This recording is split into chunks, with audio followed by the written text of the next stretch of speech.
Okay, so what we're going to be looking at today is a training method that we do a lot of, which is called slow play.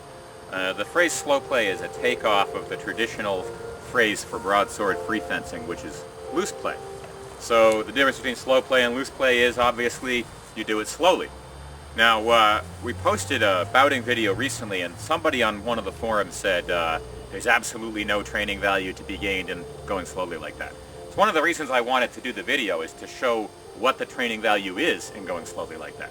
When we started doing slow play a few years ago, because like a lot of people have noticed in their own training, we realized that there was what we did when we were doing the formal two-person lessons and the drills, and that was pretty much exactly like what was in the historical broadsword manuals.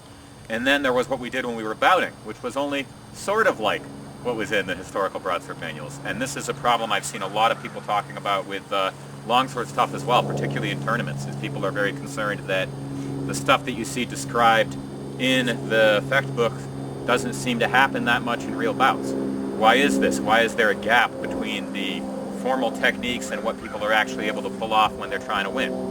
So we wanted to bridge this gap, so we came up with the idea of slow play. So the whole idea in slow play is we remove athleticism as a factor, we remove speed as a factor, we remove sheer competitiveness and aggression as a factor, so that the only thing that you have left to use is just actual intelligent technique. And when people say the old cliche that fencing matches are like physical chess, well, that's really, really true in slow play, because my opponent attempts something, I can't beat it by being faster than him, I can't beat it by being stronger than him, because that's not being used. The only thing I can do to beat it is to apply an appropriate counter technique that is actually effective. And he has plenty of time to resist it as well. He has plenty of time to get out of the way. So the only way that I'm going to succeed in getting a touch is if my positioning is actually inherently superior to his, is if I'm in a place and a time where there's no longer anything he can do to defend himself. Now, obviously this is isolating one skill set so that you can improve it. Slow play is not realistic bouting.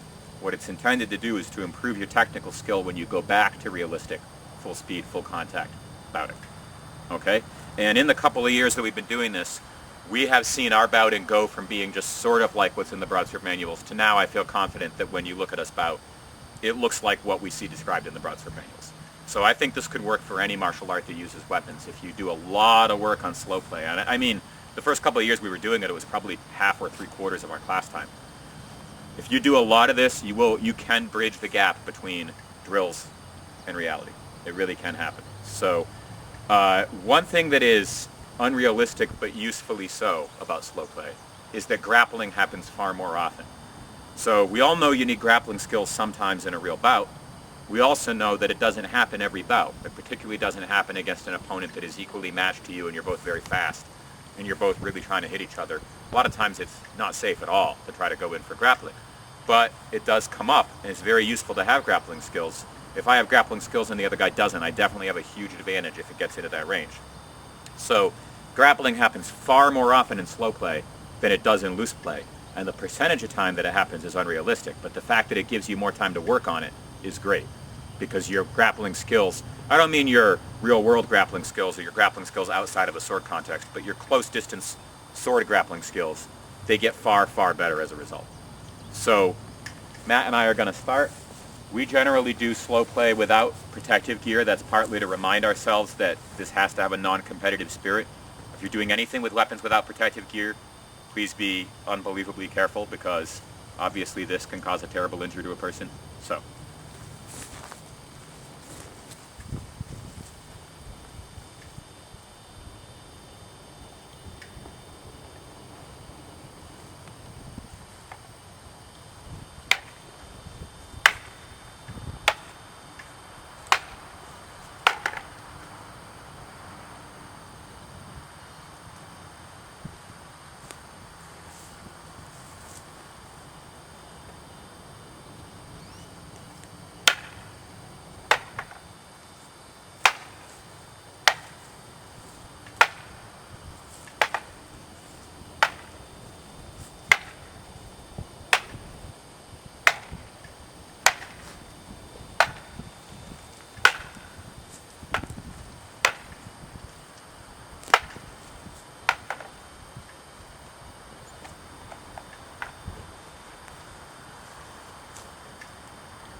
Elmo, you want to come in and try it? Yep.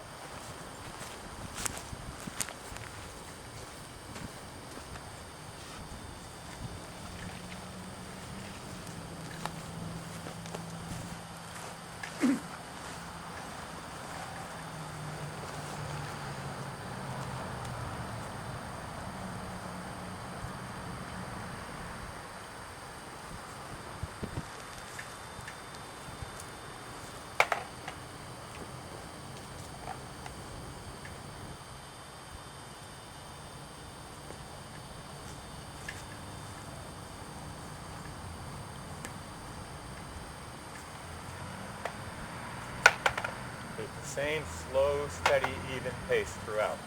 Don't speed up to get a hit, don't speed up to avoid a hit.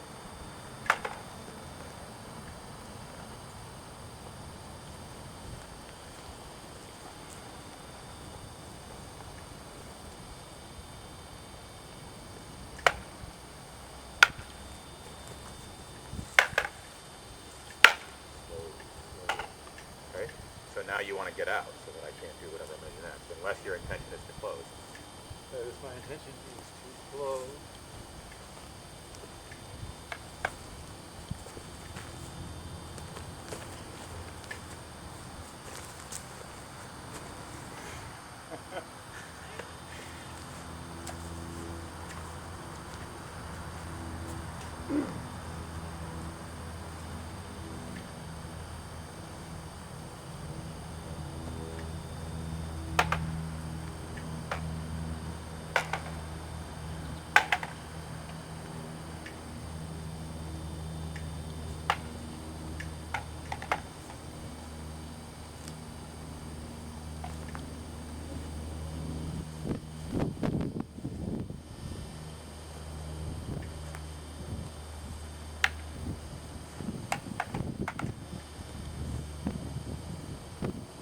Elmo kindly decided to only knock out all my teeth with his pommel when he had a perfectly good opportunity to cut the top half of my head off. He's a very compassionate man that way. I get a discount from the dentist. Referral service.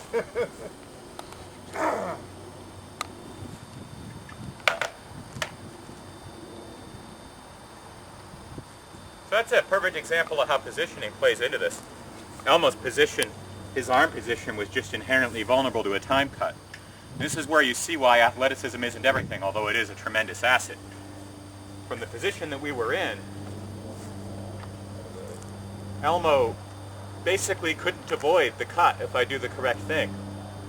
I just have a position where he basically can't avoid getting cut. That's what you want to set up.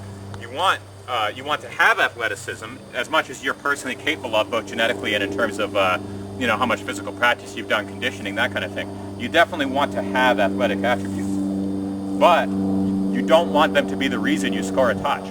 Because if the athleticism is the primary reason you score a touch, it's not available to you if anything gets in the way of it. If you have to fight when you have a fever and you're feeling weak, when you're hungover, after you're past your physical prime, depending on athleticism is no longer going to work for you. But if you depend on a scientific understanding of how to set up situations where the opponent simply can't help being struck, then athleticism is just one more thing that adds to your ability to make that happen, but it's not what you're relying on. It's not the only thing that is going to give you the victory.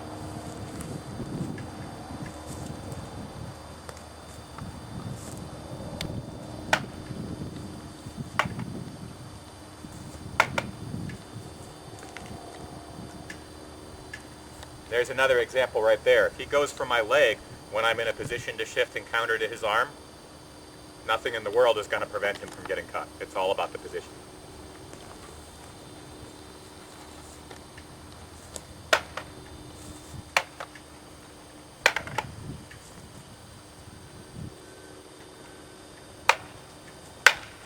Throw it down.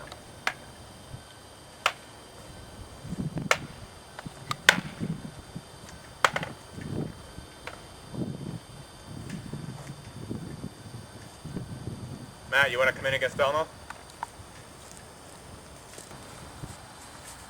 So when you've been doing slow play for a long time with the same person, and you're really used to them and you're used to how they move, you trust them, that's really, really important. You can go to another level that is still slow play, it's still non-competitive, but not competitive in the sense that you're definitely not doing anything it takes to get a hit, and you're not changing the pace, but where the pace is higher than what you've just been seeing. So it's still slow play, but it's not slow play. All right, and contact is still minimal.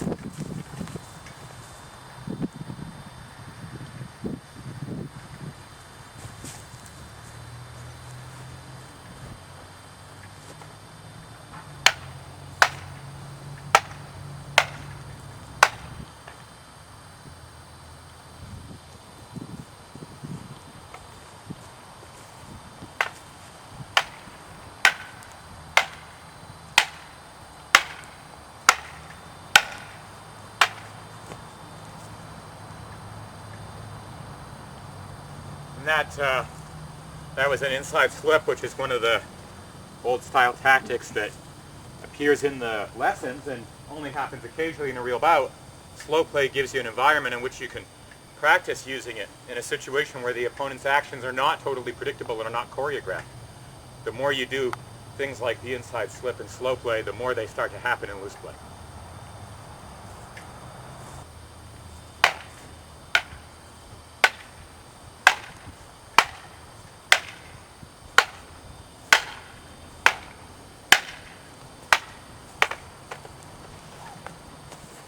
Same with the elbow lock.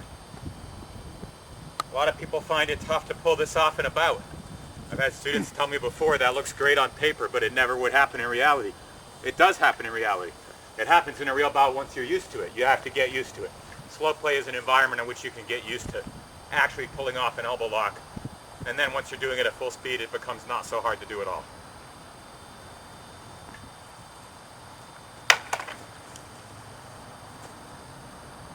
Or the Turkish disarm.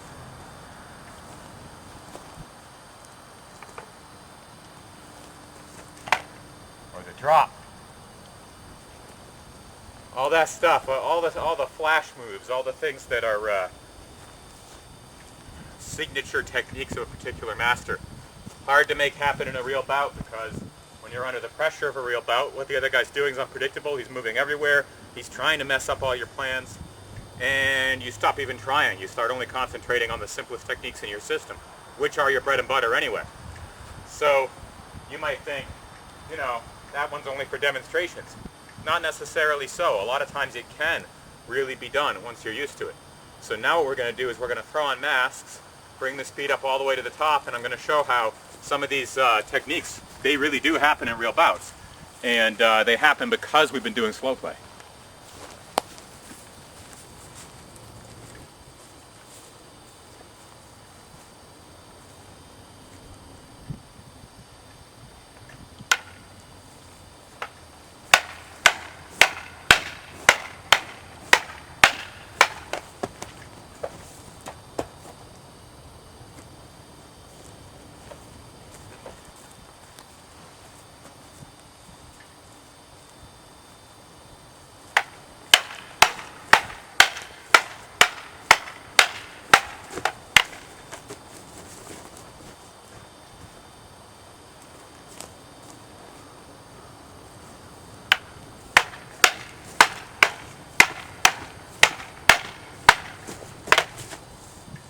Inside slip. Doesn't look all pretty like it does in the formal technique, but tactically it's the same concept and it does work.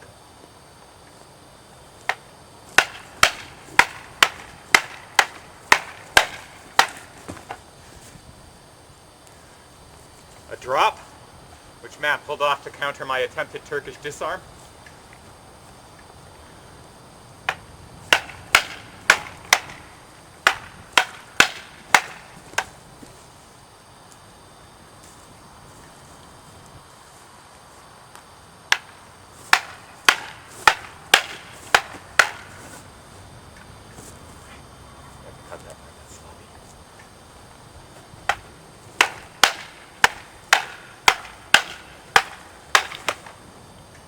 Hanging slip,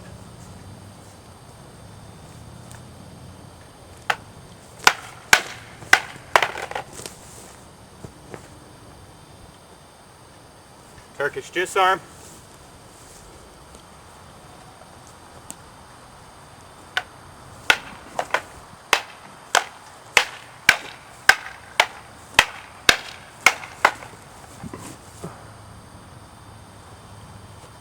The lift with a pommeling attack.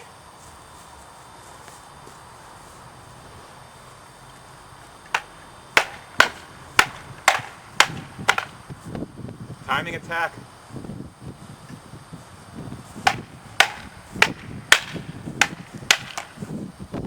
Drop. Okay?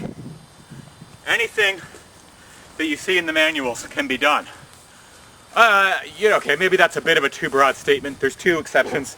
I think there probably are some moves historically that really were flash moves for demonstration, but they're in the far minority when it comes to the European fighting manuals. Everything or almost everything that's in the manuals can be done. You need to build a bridge between loose play and forms. And the way that you do that is through slow play. Thanks.